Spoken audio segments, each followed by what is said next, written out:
This is an extremely rare Colorsonics Combi 150, and what makes this jukebox rare is the fact that this company made like 4 jukeboxes before they just kind of went under. They were super late to the market for this kind of jukebox, which this kind of jukebox is actually a jukebox that has films and records. As you can see, this holds films, records, so you can play both movies and music. However, it was super late to the market, so they ultimately pretty much failed to the other ones that were already on the market. And let's go over this thing, because I recently acquired this thing for the amazing price of free. So let's go over this thing because there's not much information on it online. As you can see here on the back of the unit, we have some switches. We can have our balance adjust, our bass adjust, our treble adjust. We have some reject, not a record reject. And as you can see, we can switch here to be only records or films and records, and some hookups for, I'm gonna assume, external speakers. Now, if you look at this machine, you can tell there's a giant ass hole in the top. And the reason that is because this is supposed to have a topper, which I luckily have somewhere over there in the dark abyss. That actually has the screen for the films to be played on. So let's open this thing up. As you can see, it kind of looks like a vending machine. I'm not sure if that's the style they were going for, but that's the style they achieved. Opening this thing up, and you can see some rather interesting things. First off, these are the only speakers in the entire cabinet. All of your music is played off of these speakers, and that's not great. So there is not really much bass going on here since, well, there's no real subs. So I'm gonna guess the audio quality kind of sucked, which probably also didn't help this thing here. And here your credit selector, so you can probably adjust how much it costs to play the different songs. Really cool. But in here is where actually the stuff matters. As you can see, they X-frame this thing because it's so goddamn tall. Down here we have the actual jukebox parts, which has the actual record player. There's actually a record still in here. Plays 45s. All of the fancy machine shit for that, and all of the, looks like our power supply for everything. I'm gonna be honest, I don't know much about this machine, neither does really anyone. So, I'm sure there's some experts on this machine. Right here is where the record player stuff should be. Luckily, I actually have that. It's just not in here. I removed it for shipping. And over here, looks like we have some amps of some kind. Very cool. We also just have a full-on outlet in here. And down on the bottom, we just have some random wires that are unplugged, and the actual tray that the movies would be on. As you can see, we're missing a lot of belts. A lot of belts are broken, which is gonna be the hardest part about restoring this probably, is getting replacement belts. We're also unfortunately missing the counterweight for this thing, as this would originally had a string or rope on the top that would go around those pulleys and have a counterweight to make it so the motors didn't have to lift that stupid heavy block with all the movies in it. So we'll have to figure out something for that counterweight, since that is probably long since missing. As you can see, this jukebox actually only has 1,051 plays on it. That should tell you just how much of an absolute failure this thing was. That is very low. This is a very low mile machine. And with that only being at just over 1,000 quarters, who knows if any of that was during, well, it was privately owned, but if that was all while it was commercially owned, this probably never even paid for itself, because that's under $300. I also find it rather interesting, we have all this damage here. I'm not sure if that was intentional from the factory or not, but they did that to fit this coin mech in here. I don't know if that was just a oversight from the factory, or if somebody put some weird coin mech in here that didn't fit from the factory. I don't know, but that's kind of ridiculous. The way they painted it makes me think it was done after the factory though, so I don't think that's a factory screw up. Now, unfortunately, I don't have any keys for this machine, so let's open up this coin box and see if there's anything in here. I highly doubt it. Who knows? There might be something cool in here. Maybe there's paperwork or something. I doubt it though. Actually, I already have the paperwork. I forgot. I have the paperwork for this machine. We'll go over that later, but I forgot I actually have that. But let's open this up anyway. Alright, well, I went to pick it and found somebody had already broken it out, so that sucks. So I pulled out the bag, and there was unfortunately nothing in it except for a singular recorder from 2017. I know for a fact this thing probably was not functioning in 2017. Somebody probably just threw this quarter in the machine for some reason. Right here is the actual head for the machine. As you can see, there's a giant mirror here that would reflect it into this translucent panel here to actually view the, well, film. So the projector projects into this mirror, reflects it, boom. Now, this mirror unfortunately has a weird effect going on. I don't know if you can see it on the camera. It's a weird squiggly effect. Fortunately, it's actually in the mirror, so I'm not sure what the hell's going on there. Maybe it's just a weird aged mirror. Maybe that's on purpose. I'm not sure. Very funky. Also, love those are definitely, I don't know if those are actually original or not. So, that's a little weird. Also, that's definitely not original. I'm guessing somebody added that as padding to keep from rattling or something. I don't know. Actually, what is behind this thing? Let me loosen these two adjustment things up and see if there's anything hidden behind here. Here we go. And no, there's nothing behind here besides, well, that disgustingness. That's disgusting. Not sure what it is, but there's nothing cool hidden behind the mirror. That sucks, we'll just put that back. Now I've saved the best stuff for the last stuff. This is the actual tape player. As you can see, this is a Fairchild. I've never heard of them. Mark IV, 8mm. Very cool. This is the tape player out of the machine. And if we flip this around, obviously you can see the lens here, and here's where the cartridge goes on. I'll talk about the cartridges here in a second. Actually, it looks like a replaceable light bulb. Sweet. Obviously, we're gonna have to go over this very much so before we ever risk a tape in this thing.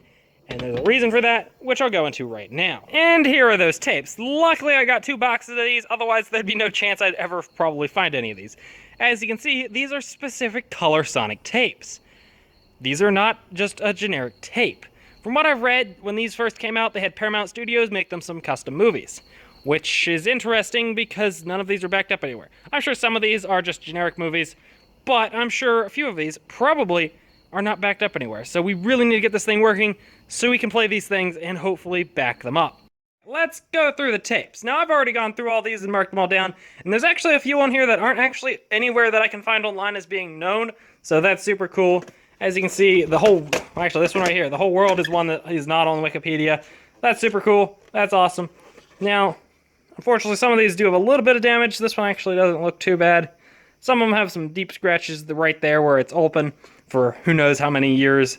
So hopefully these will all be playable, but I wouldn't be surprised if a few of them have some, you know, super scratched up scenes. But that's super cool. Let's just go through the rest of these things, because there's around 40 so of them. And as you can see, we got The Whole World, All My Lovin', Mirage, like the CSGO map. This one, as you can see, has a little bit of plastic damage, it's a little bit crushed. And it's also missing some pieces in there. I think there's supposed to be a metal backing, so this one's an unfortunately damaged one. But we got Beach Party, More, awesome movie name, love it. What the fuck is that even about? She's Not There, awesome. Again, what the fuck's that even about? Big Bad Bill, okay, fair enough, at least that's better. Okay, Speedy Gonzalez, Greenback Dollar, Yakety Sax, What I Say. Picking all these up upside down apparently, goddamn. Sea Witch, Babyface, Kansas City, and Night Train. I like it. Come Outside. Agent 006, that one's going to be interesting. I think that's the one that's damaged. Yeah, it has some damage on the tape. Life Bowl of Cherries. I think I even put that in the doc wrong. Winning Pair. I actually think the cherries one is the one that's not actually on the website anywhere. Life is just a bowl of cherries. So it is. Okay. I put it in as that one. That's what's fucking me up. The Shadow of Your Smile. And that's the end of box 1. Moving on to box 2. Squeeze Me. Alley Cat. That one's just labeled as Test. Swinger from Seville. Means it's probably pretty scratched up if they were just using it as a test. What a Difference a Day Makes. Lady in Red. Mac the Knife. Up on the Roof. And a lot of these are actually by unknown artists according to the Wikipedia, so that's pretty cool. 7-Eleven Go-Go. I have no idea what that says. But Chicky. Ebb Tide? I don't know. That one's from 1969. Love for Sale. Bongo Baby. Again, not sure what that says. These Boots Are Made for Walking. I believe that's one that might have been specifically made for these. I'm not sure. The In Crowd.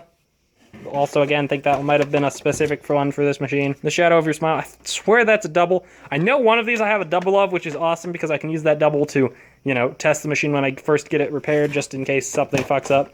I run a double and not a one of a kind. And The Glory of Love. You Are My Sunshine. What's this one on top? Rules of the Road. That sounds like a super entertaining movie. Whipped Cream. Again, what the fuck is that about? Charlie Brown. That's actually pretty cool. I'll be very interested to see what Charlie Brown is on that, if I had a hammer, or if it's even that Charlie Brown. And finally, we have I Cried for You. So that is super awesome. Now we also have some other paperwork down here, and we also have a couple of the movie titles. Hey, there's the Life is Just a Bowl of Cherries. So now let's go through paperwork. This is super cool. This is actually all of the test procedure and all the quality control stuff for the machine before it left the factory, which is actually super cool. As you can see, our test was performed by AW in 1971. All this was filled out by pencil, so it's a little bit hard to see, and the ink has kind of faded really badly. This one, obviously, has passed all of its inspections, which is very cool. Very, very cool. No issues from the factory. Doesn't look like we had a lemon. Oh, I almost missed the third page. Again, all check marks. And here we have another. This one is an inspection/test plan, while this one was just a test procedure. And as you can see, we're looking awesome at all check marks. Awesome. All check mark. And again, all check marks. And again, this one was done by AW in 1971. And here we have an additional checkout, add to procedure, yada yada. As you can see, somebody skipped check coin mechanism reject lever. It's super awesome though. But this is what I'm way more interested in. As you can see, this is a time log from when this machine was being tested on a location, which is super awesome. As you can see, this was done in 1971. Super awesome, did a total of 3 tests.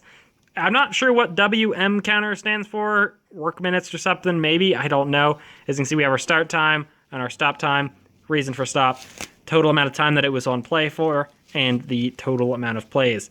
As you can see, for being at the location for 13 hours and 45 minutes, it was played 110 times. So that's like, once every 7 to 8 minutes. That's not terrible.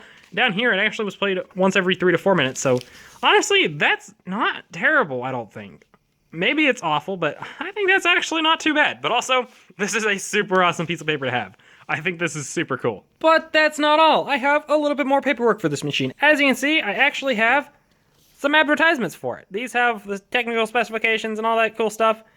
And I actually have a couple of these, so I'll probably frame at least one of these and put up with machine, which is super cool. It looks like I have a total of 4 of these. But absolutely most importantly, I have the field service manual. This is going to make repairing this thing a huge amount easier. This is extremely awesome to have, and I don't believe this is actually anywhere online, so we'll definitely be scanning this in to make it available online if somebody else ever comes across one of these machines. They aren't impossible to find, I imagine. I imagine there's a few other ones out in the world. I mean, they didn't fail that. As you can see, super awesome, very cool, awesome paperwork to have. Also, if anyone ever comes across any more of these movies, let me know. I will buy them off of you. I want them. Give them to me. I would love to have as many of these as I possibly can. If you want to see this thing get fully restored, make sure you subscribe so whenever that comes out, you see it. And if you want, go follow me over on TikTok. I'll probably have some short form content of what's actually going on with this thing a lot sooner before it actually hits YouTube. So make sure you're subscribed so you can see these movies get played once they finally are unearthed and are allowed to be played on this awesome machine. This is going to be super cool. Life of Cherries, I cannot read.